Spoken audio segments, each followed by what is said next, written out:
Not so long ago, a future bride fretted over her wedding vows to one Mr. Rochester. After many hours of struggling, she decided to consult a person, for they are hardly friends, that knew him very well, Miss Jane Eyre.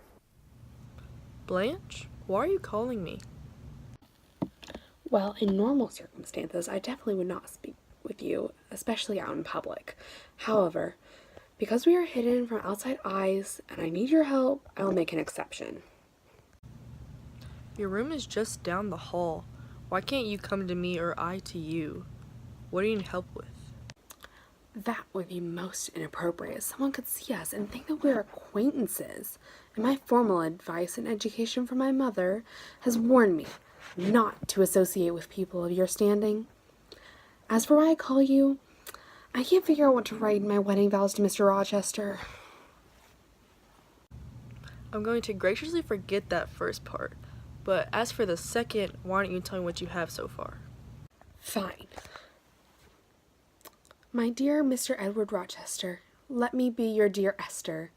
We are so perfectly matched, our fortunes both left unscratched. I will even love your dear Adele, though she's a spirited mademoiselle. Your old name still inspires me, deeper than the Caribbean Sea.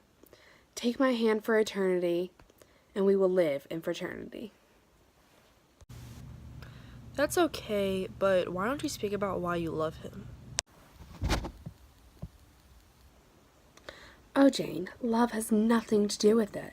We must marry because he is old and single, which is not good for him, and I am young and must find my own wealth, which he possesses.